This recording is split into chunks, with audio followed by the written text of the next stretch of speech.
나는 그의 유일하신 아들 우리 주 예수 그리스도를 믿습니다.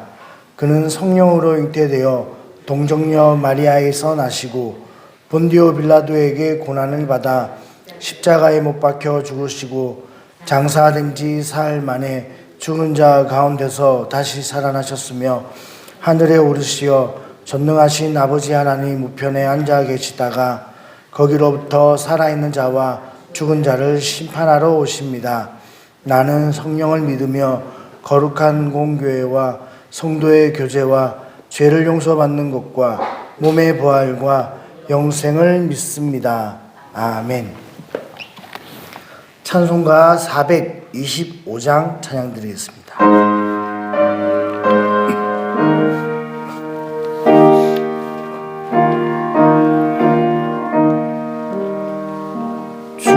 주님의 뜻을 이루소서.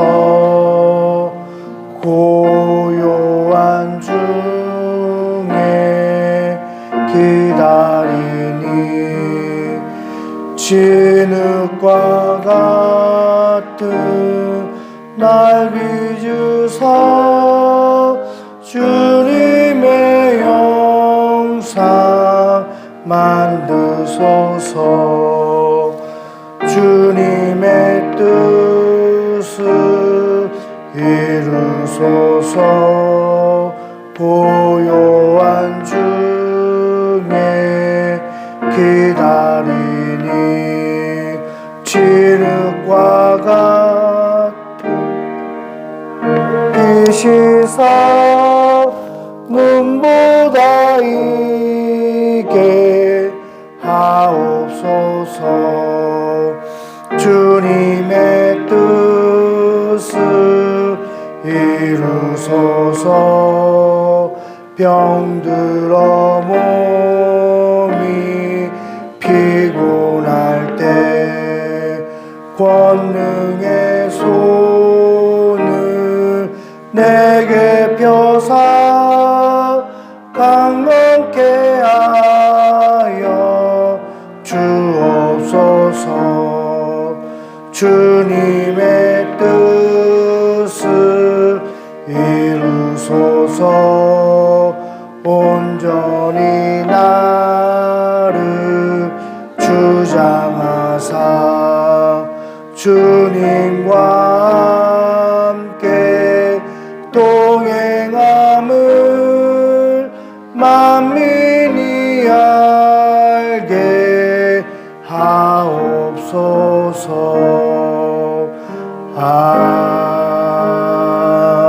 아멘. 아멘. 은혜 받으실 하나님 말씀은 사무엘하 12장 18절에서 23절까지 말씀입니다. 사무엘하 12장 18절에서 23절까지 말씀입니다. 우리 한 절씩 교독하도록 하겠습니다. 이래 만에 그 아이가 죽으니라. 그러나 다윗의 신하들이 아이가 죽은 것을 왕에게 아뢰기를 두려워하니 이는 그들이 말하기를 아이가 살았을 때 우리가 그에게 말하여도 왕이 그의 말을 듣지 아니하셨나니 어떻게 그 아이가 죽은 것을 그에게 아뢰 수 있으랴. 왕이 상심하리로다 함이라. 다윗이 그의 신하들이 서로 궁궐이는 것을 보고 그 아이가 죽은 줄 알 수 있어 그의 신하들에게 아이가 죽었느냐 대답하되 죽었나이다 하는지라. 다윗이 땅에서 일어나 몸을 씻고 기름을 바르고 의복을 갈아입고 여호와의 전에 들어가서 경배하고 왕궁으로 돌아와 명령하여 음식을 그 앞에 차리게 하고 먹은지라.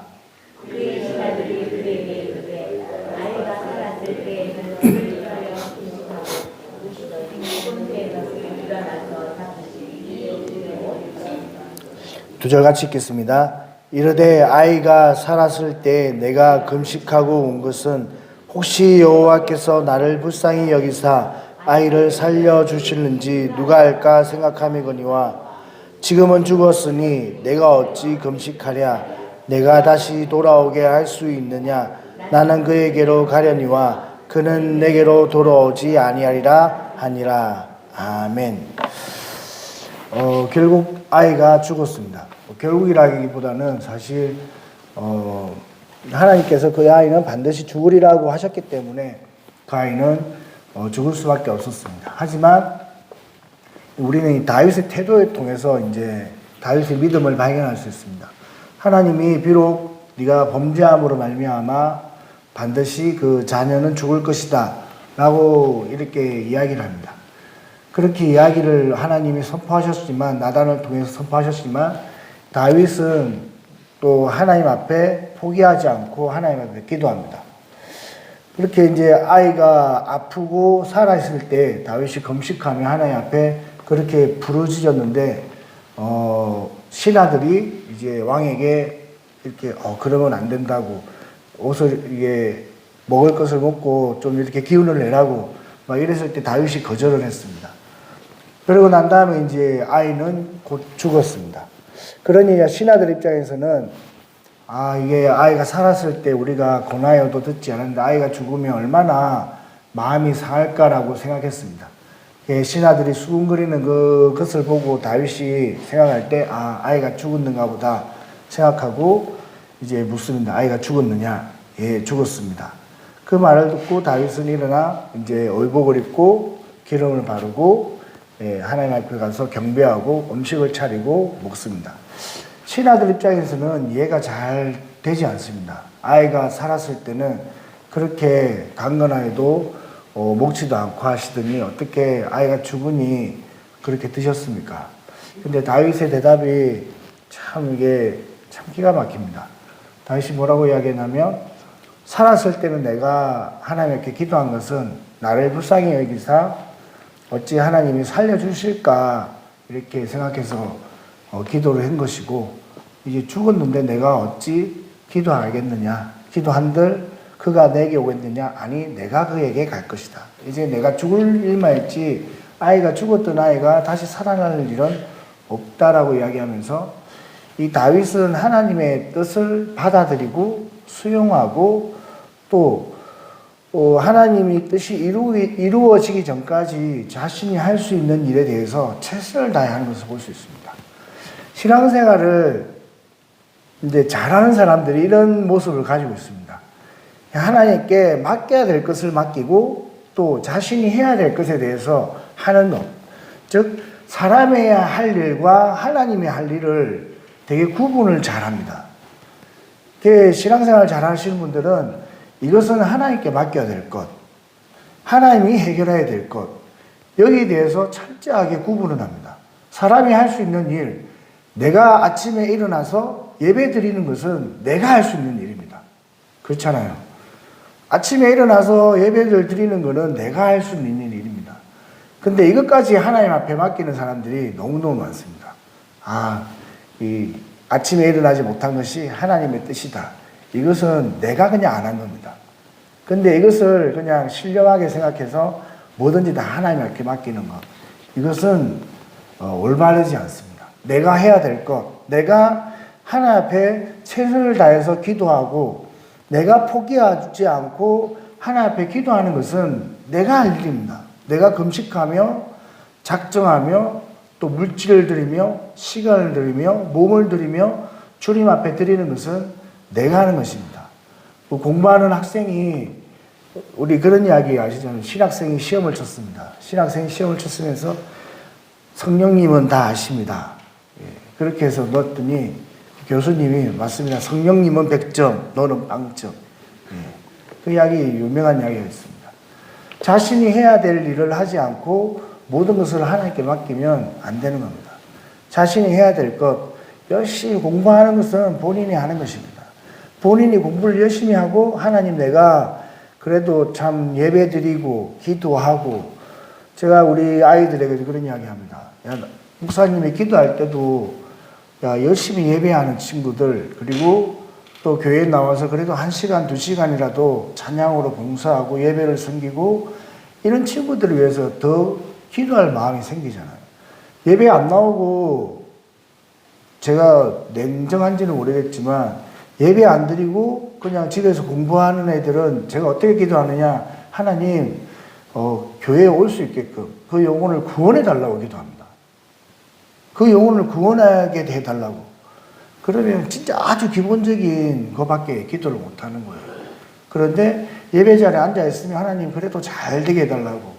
그런데 열심히 하는 애들은 하나님, 그 애들은 한 개를 배울 때 10개를 깨닫게 해달라고. 기도가 달라지잖아요. 제3자 입장에서도 볼 때 기도가 달라져요. 교회를 오지 않고 열심히 공부하는 애들은 하나님, 그냥 공부한 만큼만 결과가 나오면 그나마 땡큐예요, 땡큐. 10시간 투자해가지고 10시간 투자한 만큼만 나오면 땡큐입니다.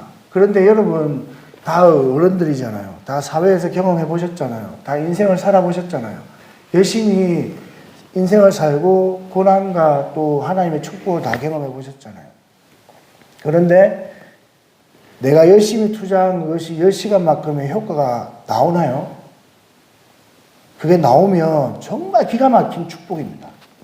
내가 10시간을 투자해가지고 10시간의 효과가 나오면 기가 막힌 은혜입니다.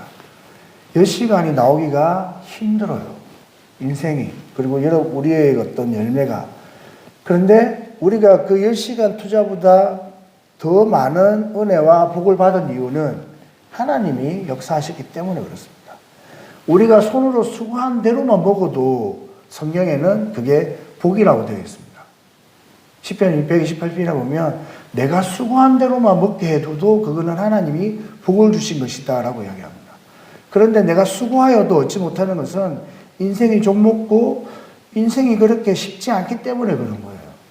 그런데 제가 우리 아이들을 위해서 기도할 때 10시간 기도, 10시간 예배 안 나오고 그냥 교회 안 나오고 공부하는 애들은 하나님 어쨌든 아프기 전에 이렇게 어렵기 전에 교회라도 나오고 예수라도 잘 믿게 해달라고 기도하지 10시간 수고한 것이 10시간 수고대로만 돌아가게 해달라고 그런 기도도 사실 잘 못해요. 왜 예배를 안 드리는데 저 무슨 기도를 해주겠습니까? 하나님의 기도를 그 기도 이전에 해야 될 기도가 있는 거예요. 그 친구는 교회를 먼저 가야 되는 거예요. 그럼 교회로 온 친구들은 하나님 그래도 저 친구는 그래도 일주일에 168시간 가운데 1시간은 하나님께 드렸으니 168시간 중에 1시간이에요. 일주일. 그래도 하나님 제 친구들은 그래도 수고한 대로 성적이 나오게끔 공부한 만큼 성적이 나오게끔 하나님 도와달라고 지혜와 명철을 다해 주시면 또 하나님 은혜 주시면 더 나올 수도 있겠죠. 그런데 예배드리고 봉사하고 찬양으로 준비하는 그런 친구들에게는 또 기도하게 되는 겁니다. 하나님도 마찬가지입니다. 우리가 수고한 것 내가 할 수 있는 것에 대해서는 최선을 다해야 하나님이 우리를 어떻게 보시느냐? 긍휼히 보십니다. 긍휼히. 다윗이 뭐라고 이야기하냐면 하나님이 나를 불쌍히 여기사 아이를 살려줄지 혹 누가 알까? 다윗이 하나님 앞에 보인 모습이 뭐냐면 불쌍히 보이는. 다윗이 누구입니까? 다윗은 왕이에요. 무소불위의 권세를 가진 왕이었고 또 다윗만큼 또 싸움을 잘하는 장군도 없었습니다. 싸움도 잘하죠. 하나님도 잘 믿죠. 또 지금 나라도 어마어마하게 부강했죠. 그런 가운데 다윗이 누릴 수 있고 휘두를 수 있는 권력은 어마어마합니다. 근데 그런 다윗이 누구에게 불쌍히 보이냐면 사람에게 불쌍히 보인 것이 아니라 하나님 앞에 불쌍히 보였습니다. 우리는 사람 앞에 불쌍히 보여요. 사람 앞에 힘들다, 어렵다, 피곤하다, 그래요. 사람 앞에. 사람이 물어보면, 힘드시죠? 예, 힘듭니다. 피곤합니다. 참, 살기 어렵습니다. 죽겠습니다. 그럼 죽을 일이 생기는 거죠. 사람 앞에 우리는 자꾸 고백합니다. 힘들다, 어렵다. 제가 이전에 사역할 때 목사님 한 분이, 원로 목사님께서 그런 이야기를 가르쳐주셨습니다. 성도님들에게 뭐라고 가르쳤냐면, 누군가 이렇게, 힘드시죠? 물어보면, 그렇지 않습니다. 잘 됩니다. 도와주시는 분이 계십니다.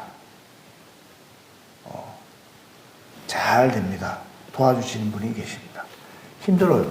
어려워요. 피곤하고 진짜 죽을 것 같아요. 그럼에도 불구하고 그렇지 않습니다. 잘 됩니다. 도와주는 분이 계십니다. 이런 이야기를 하면 상대 업자가 들을 때 어떻게 생각하냐면 힘들다고 들었는데 잘 된다고? 또 도와주는 분이 있다고? 그렇게 생각한대요. 그러면 자기도 도와줘야 되겠다는 생각이 든대요. 여기 도와주는 분은 사람이 아니라 누구예요? 하나님이시잖아요. 근데 우리의 입술 고백이 참 중요합니다. 여러분, 누가 옆에서 저도 항상 통화하면 저한테 맨날 목사님, 아이고, 요즘 힘드시죠? 하는 분이 계십니다. 우리 교회 사정과 형편을 잘 아시는 우리 교회 출신의 목사님이 있잖아요. 그러면 항상 저한테 전화하면서, 아이고, 목사님 요즘 힘드시죠? 왜 압니다, 교회 사정을.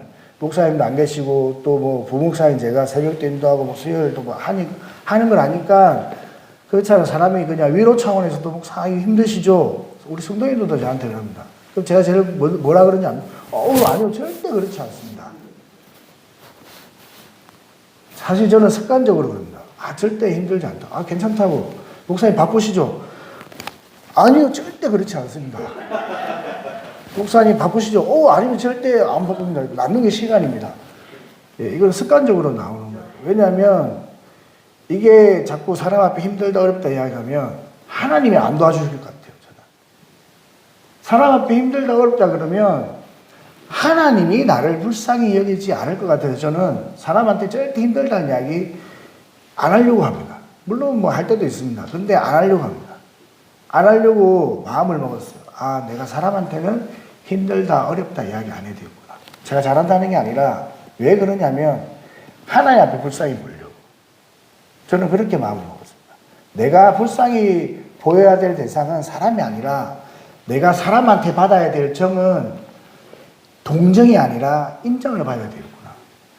우리는 사람한테 동정을 받으려고 해요. 자꾸. 그러니까 자꾸 자기를 내세우고 또 자기가 일을 많이 한다는 걸 내세우고 자기가 힘들고 또 뭐 바쁘다는 걸 이야기해요. 그러면 동정합니다. 근데 동정은 사람이 해주지만 하나님은 동정하지 않아요. 사람한테 인정을 받아야 됩니다. 사람한테 인정받기 위해서 힘쓰면 누가 동정해 주냐면 하나님이 우리를 동정해 줍니다. 참 네가 애쓰는구나. 네가 참 하나님이 불쌍히 여기고 하나님이 우리를 이렇게 동정해 주면 게임 오버 되는 겁니다. 끝난 겁니다. 인생은. 왜? 하나님이 돌보준 인생이 되기 때문에. 다윗이 이것을 참 잘했습니다. 비록 다윗이 범죄하였지만 그럼에도 불구하고 다윗은 내가 해야 될 것, 내가 할 수 있는 일에 대해서 최선을 다하고 또 그 결과를 하나님께 맡겨드립니다. 제가 우리 부모님들이 어머니들이 제일 못한다는 게 제일 못하는 게 뭐냐면 하나님께 이렇게 자녀들을 맡기는 거예요. 어머니 기도회 같은 걸 하면 어머니들이 다 그런 걸 합니다. 우리 자녀를 하나님께 맡겨드립니다. 하나님 올려드립니다. 주님 손을 올려드립니다. 받아주세요. 이렇게 기도를 하거든요.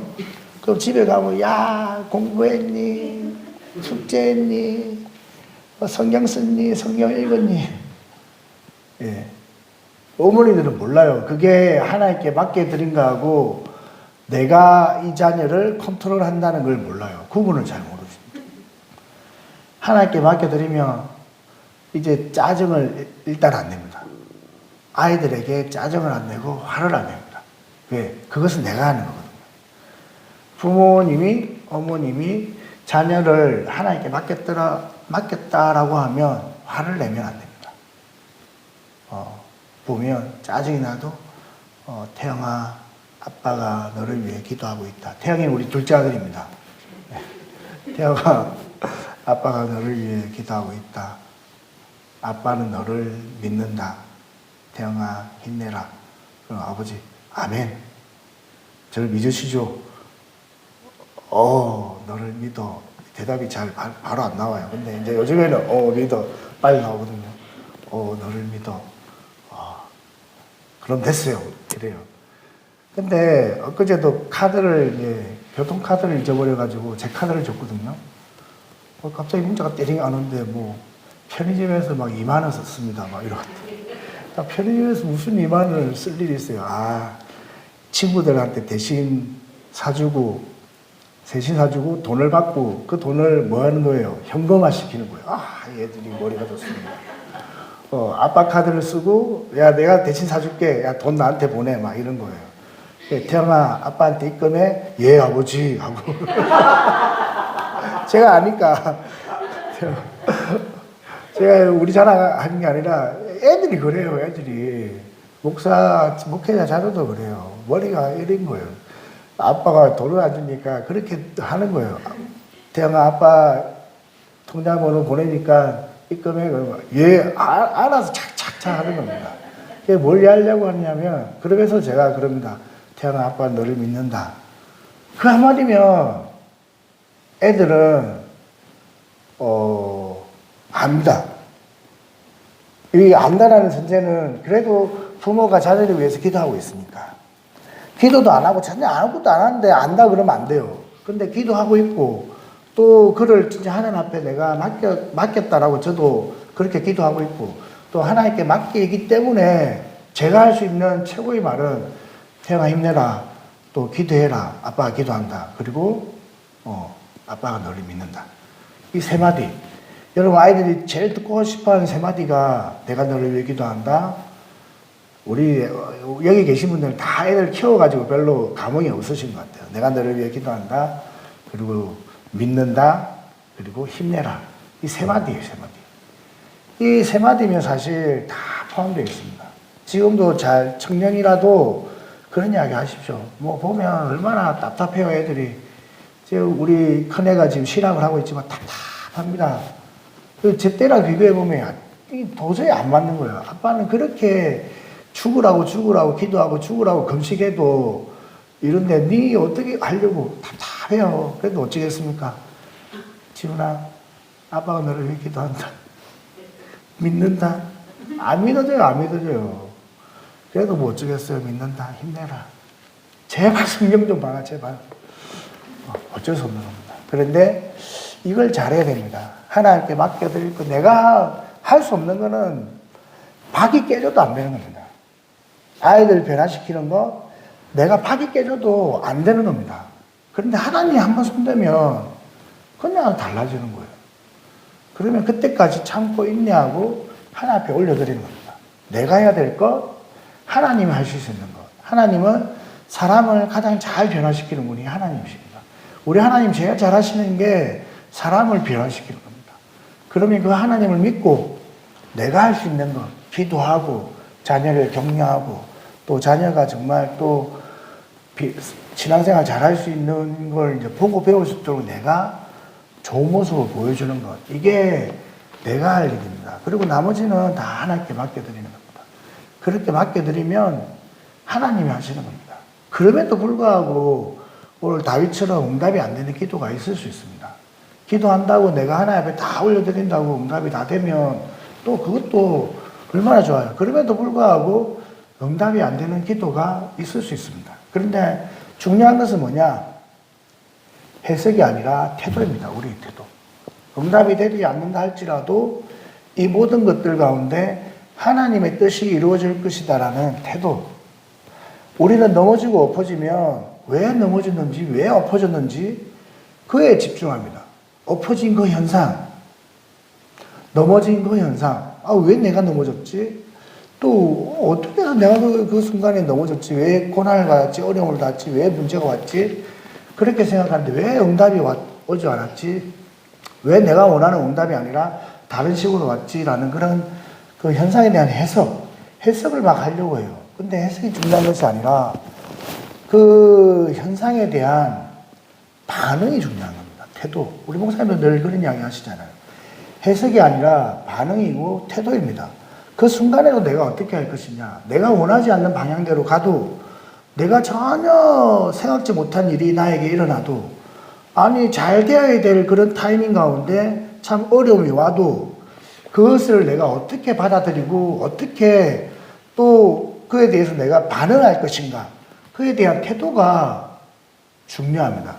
그 태도에 대해서 가장 잘 이야기하는 성경이 신명기 8장 2절부터 5절까지 말씀입니다. 제가 읽어드릴게요. 신명기 8장 2절부터 6절까지 말씀인데 내 하나님 여호와께서 이 40년 동안에 내게 광야의 길을 걷게 하신 것을 기억하라.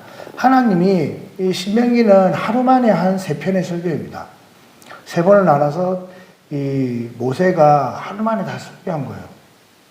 마지막 고별 설교이기 때문에 그 고별 설교 가운데 신명기 8장에서 뭐라고 이야기하냐면 하나님이 40년 동안에 너로 광야의 길을 걷게 하신 것을 기억하라.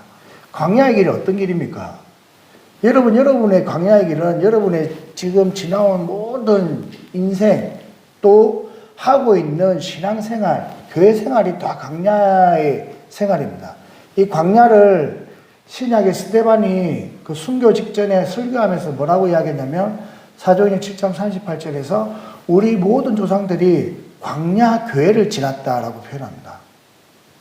신약을 살아가는 사람들이 볼 때 우리 조상들도 교회 생활을 했는데 어디서 교회 생활을 했냐면 광야에서 교회 생활을 한 거예요. 비록 건물은 없었지만 그들이 40년 광야 동안 살아간 것은 또 우리 오늘날에 교회 생활하는 것과 같다라고 했습니다. 교회 생활이 쉽나요? 쉽지 않습니다. 물론 쉽다고 생각하면 쉬울 수도 있지만 결코 쉽지 않습니다. 그 생활을 이 모세는 뭐라고 이야기하냐면 광야 생활이라고 표현했습니다. 이 광야의 길을 걷게 한 것을 기억하라. 그 이유가 뭐냐? 이는 이 성경을 읽다가 이는 나오면 눈을 푹 뜨고 보시면 은혜가 됩니다. 그 이유는 너를 낮추시며 너를 시험하사. 하나님이 우리 광야의 길을 걷게 하시면서 우리를 의도적으로 낮추시고 시험하신대요. 이게 참 은혜입니다. 아니 뭐 할 게 없다고 광야의 길을 걷게 하시면서 왜 우리를 낮추시고 시험하셔? 복을 주시고 잘 되게 하셔도 힘들 텐데 왜 우리를 낮추시고 시험하시냐 이 말입니다. 그런데 그 이유가 뭐냐면 너를 낮추고 너를 시험하사 내 마음이 어떠한지 그 명령을 지키는지 알려 하심이라. 알려 하심이라는 것은 의도적으로 알려 한다는 거예요. 의도적으로 우리를 시험하시고 의도적으로 우리를 낮추시고 의도적으로 우리를 테스트 하신다는 겁니다. 의도적으로 힘들게 하시고 의도적으로 아프게도 하시고 의도적으로 고난을 받게도 하신다는 거예요. 왜요? 그 어려움과 고난과 아픔 가운데서도 너의 마음이 어떠한지 그런 상황 속에서도 여전히 하나님을 사랑하는지 하나님을 경외하는지 하나님의 말씀을 지키는지 알려 하십니다. 고난 중에 더 하나님께 나와 기도하는지 고난 중에도 더 하나님을 사랑하고 하나님을 배반하지 않고 하나님을 끝까지 붙드는지 하나님이 알고 싶으신 거예요. 그런데 우리는 그것을 되게 싫어합니다. 어려워요. 그런데 여러분 시험은 자격이 되는 사람에게 주는 거예요. 아무나 이렇게 하나님이 하지 않아요. 수능시험은 고3에 준하는 자격을 가진 사람만이 수능시험을 칠 수 있습니다. 마찬가지로 하나님이 이렇게 달아보시고 낮추시고 시험하시는 것은 내가 믿음이 되기 때문에 하나님이 그렇게 하시는 거예요. 왜? 복 주시려고. 16절에 보면 하나님이 마침내 복을 주기 위함이다 라고 기록되어 있습니다. 그런데 계속해서 제가 읽어보면 하나님이 너를 그 명령을 지키는지 알려 하십니다. 너를 낮추시며 너를 줄이게 하시며 또 너도 알지 못하며 내 조상들도 알지 못하던 만나를 내게 먹이신 것은 사람이 떡으로만 사는 것이 아니요 여호와 입에서 나오는 모든 말씀으로 사는 줄을 내가 알게 하려 하십니다. 하나님이 우리에게 만나도 베풀어 주셨는데 그냥 만나는 단순히 그냥 네 먹으라 입으라 주신 것이 아니라 하나님의 말씀으로 살라는 이런 교훈이 들어있다라는 거예요. 4절에 보면 이 40년 동안에 내 의복이 헤어지지 아니하고 내 발이 부르트지 아니하였느니라. 우리가 생각하는 광야 40년, 우리가 생각할 때 그 어려운 광야의 길이 우리는 힘들고 어려웠다고 생각하지만 하나님은 만나도 주시고 의복이 헤어지지도 아니하고 발이 부르트지도 아니었대요. 사실 광야는 하나님을 가장 가까이 만날 수 있는 기간이 어디였냐면은 광야 기간입니다. 우리가 하나님을 가장 친근하게, 가장 가까이, 가장 극적으로 하나님을 만날 수 있는 곳이 어디냐면 우리가 지금 신앙생활하고 있는 이때예요. 힘들고 어렵고 아프고 깨어지고 무너지고 낮아질 때 하나님을 더 가까이 느낄 수 있습니다. 또 더 하나님을 친근히 할 수 있습니다. 좋을 때는 하나님이 저 멀리 있어도 상관이 없어요. 근데 힘들고 어려울 때 하나님이 저 멀리 있으면 죽는 겁니다. 그러니 하나님 얼마나 찾게 되고 또 실제로 하나님이 얼마나 우리를 사망의 엄침한 골짜기를 다닐지라도 해를 두려워하지 않는다. 그 사망의 엄침한 골짜기가 뭐냐면 실제 그 이스라엘의 양들을 먹이기 위해서는 물을 먹이는데 물은 이스라엘에서 물은 우리처럼 보이는 이런 제주도는 좀 비슷한 것 같아요. 육지에서 보는 그런 어떤 평평한 땅의 어떤 냇가가 아닙니다. 이 제주도도 그러면 막 이렇게 바위를 밑으로 내려가야 밑에 물이 있잖아요. 그런 것처럼 이스라엘의 물은 저는 안 가봤지만 학자들이 다 그렇게 이야기한 걸 저도 배웠습니다. 골짜기에 있습니다. 골짜기. 다 내려가야 됩니다. 골짜기에 내려가야 물이 있어요. 왜? 그 땅은 비를 흡수하는 땅이기 때문에 골짜기 밑에 물이 있습니다. 그런데 그 골짜기를 내려갈 때 힘들고 어려운 길이잖아요. 그때 목자가 제일 아픈 양, 제일 어린 양을 안습니다. 안고 내려가고 메고 내려갑니다. 갖고 데리고 갈 수 있는 양들은 힘 있는 양들은 같이 내려가지만 힘들고 어려운 양은 목자가 안고 갑니다. 그래서 다윗이 고백하기를 사망의 엄침한 골짜기를 내려갈지라도 해를 두려워하지 않은 것은 하나님이 함께 하신다는 거예요. 우리가 힘들고 어려울 때 하나님이 더 우리를 품으시고 가까이 하는 것입니다.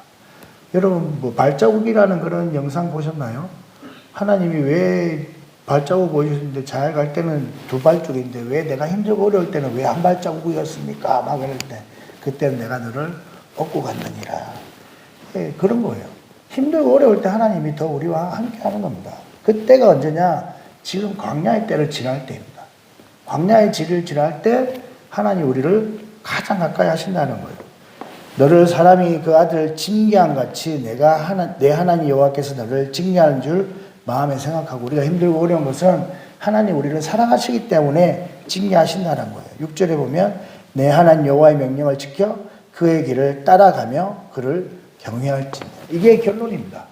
우리 액당을 살아가면서 가져야 될 반응, 가져야 될 태도는 어떠한 환경 속에서도 하나님을 경외하고 하나님의 말씀을 따라 살아가겠다고 하는 이런 마음, 이런 태도, 이런 결정이 다윗과 같은 믿음을 낳게 하고 또 저와 여러분 삶을 풍요롭게 만든다는 사실을 잘 깨달으셔서 하나님께 올려드릴 것, 내가 해야 될 것을 잘 구분하고 어떤 환경 속에서도 상황 속에서도 믿음의 반응, 믿음의 태도, 내가 그래도 하나님을 경외할 거야. 그래도 내가 하나님을 사랑할 거야. 그래도 내가 하나님께 말씀 가운데 순종할 거야 라는 그런 확신과 믿음을 가지고 살아가는 저와 여러분들 될 수 있기를 주님의 이름으로 축복합니다. 담임 목사님 오늘 이제 입고 가시면서 제가 제일 반갑게 맞이할 복음인 것 같습니다. 어쨌든 무사히 잘 안전하게 도착할 수 있도록 기도해 주시면 감사하겠습니다.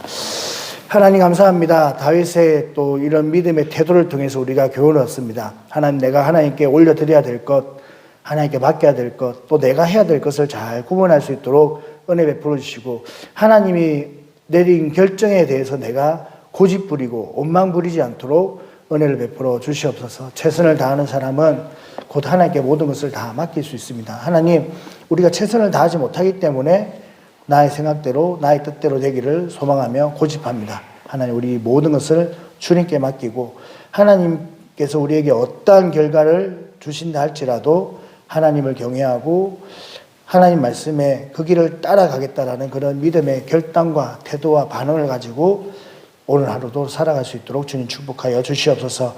또 귀국하시는 담임 목사님 네 분을 축복하시고 영육간의 강건함을 다하여 주시며 또 모든 일정 가운데 성령님 동행하여 주시옵소서. 감사드렸고 예수님의 이름으로 기도드리옵나이다. 아멘.